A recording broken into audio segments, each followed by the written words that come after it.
KUGAN CASSIUS here for the CASSIUS and Elder Show in Manchester. With me, I have got Jamie Cox. Before we start this interview, first of all, I want to apologise to you because I was meant to interview you about a year ago. I was busy doing something, and then I was meant to come back to you, and it didn't happen. And I thought, oh, Jamie's going to absolutely hate me. KUGAN, don't worry, I'm yesterday's man. I know that. It don't matter. I don't mind being in the background. That's how it is. You won that Commonwealth title about 9 years ago, 4 years ago, 2011, I think it was. Listen, you're fighting now at super middleweight, and you're going to be having your first fight at super middleweight against Blas Miguel, 24th, Miguel Martinez on the 24th on the Friday Night Lights show. Yep. So first of all, you have been a little bit inactive over the last few years since the Obadiah fight. Yep. So what's been the real reason for that, Jamie? I broke my hand, as you can see. You know what I mean? I broke my hand pretty bad, to be honest. So I went to a few specialists. They couldn't sort it out, so I just obviously went to worked for a while. And John put me in touch with Mike Hayton. I'll give him a shout because Mike really sorted my hand out. And yeah, from there, obviously did a bit of rehab with it for about 6 months. So it's not just like the process again, it's sorted out. And then, so it took about a year and a half, 2 years. Got the hand sorted out from Mike. And then that's it. Then just tried to get back into the boxing. Obviously, it's hard to get the fights then when you're not fighting. And now I've, fair play to my manager, Lee Beard, my trainer, John Costello, sticking by me, and Frank Warren himself, giving me the opportunity. Ladies and gentlemen, I did that that fight the other night, couple of months ago, and knocked him out. And he's given me an opportunity on the 24th. As a pro, you were undefeated at your weight. So why the move to super middleweight? What's the reason for that? Opportunity. I read some quotes. Obviously, you've got a keen eye on the winner of Chudinov versus Buglioni. It's a great chance for Frank Buglioni. Some people have, argued whether he's done enough to warrant a world title shot, but in Frank's eyes, it's there for him. Why shouldn't he take it? Hey, if I was Frank Buglioni, I'll be taking the title shot. So, you know what I mean? Nothing wrong with it. Frank's there, right place, right time. Mate, you got to go for it.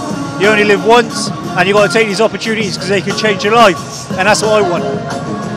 Super middleweight division domestically is so strong, probably the strongest division that we have here on the world scene. It's undoubtedly strong as well, but you really hope that you can make an impact on this.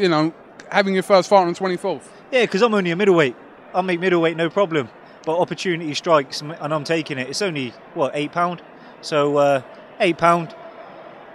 Do what I'm meant to do. 2 weeks time, and then let's get one of them guys. Let's get Frank or Chudinov. Are you ruling out fighting again at middleweight, or not at middleweight? Start that again. Are you ruling out fighting middleweight? I read something about you'd fancy a fight with Nick Blackwell. Anyone in middleweight division, anyone where the money's at, I'm in there. I'm in it. That's it. Yeah. Where the money's at, I'll fight anyone. So you're going to cross between middle, light middle, and super middle. Any one of them will do. No, I'll never make it light middle again. Never in my life. But middleweight and super middleweight, where the money's at, let's get it on.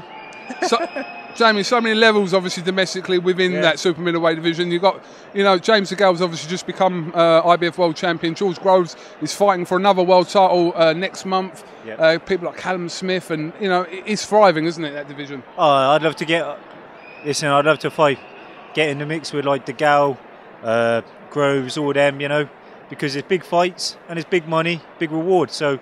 And that's what I'm interested in. That's why I train my ass off, because big fights, big reward. It seems like such a long time ago, that Obadiah fight.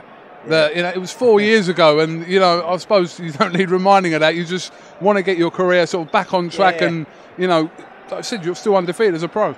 Hey, the good and the bad times, so you got to take them, and I'm undefeated. And it was a hard fight. I broke my hand in the 3rd round. I had to go 12 rounds with a broken hand, and at the end of the day, it was a close fight. I got the nod. Hey, I just want to go on now. Bigger fights. I won that title. Now I want to win some more titles. Absolutely. Talk about middleweight. There's a huge fight coming up September the 19th in Ireland between Billy Joe Saunders and the champion Andy Lee. The press conference was a couple of days ago. So, what do you make of that fight? It's a huge fight within the traveller community and a great chance for Billy Joe.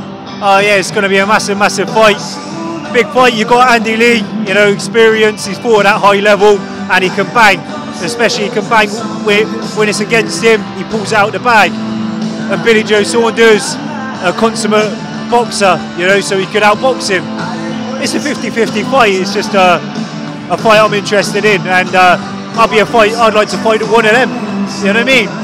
You know, at the end of the day, I'm in this boxing to fight the best people. Why not? That's me. You know what I mean? Anyone, that's me. I'll fight anyone. Andy Lee's done remarkably well, obviously.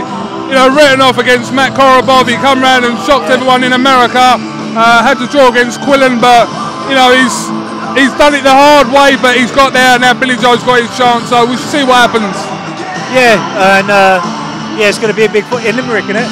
Limerick, yeah. Yeah, it's going to be a big fight there.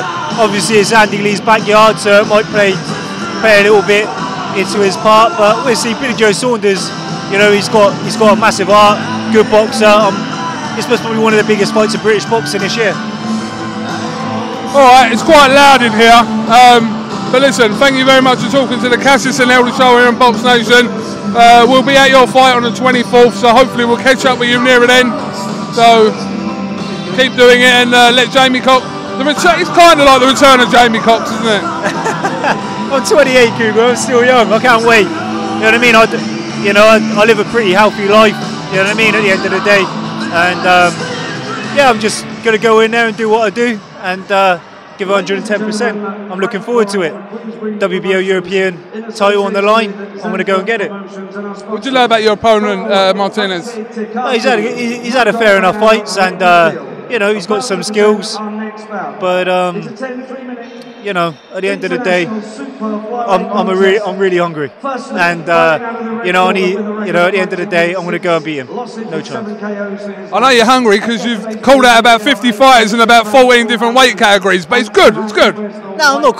Listen, if they say, Jamie, do you want him for this? You know what the answer is, yes. No, anyone. It doesn't matter. Anyone, I'll fight anyone for the right money. And I promise you it'll be exciting fights. Alright, Jamie Cox, thanks for talking to us, and we'll catch up with you ahead of Friday Night Lights. Thanks, Kugan. Cheers. Thank you. Thank you very much.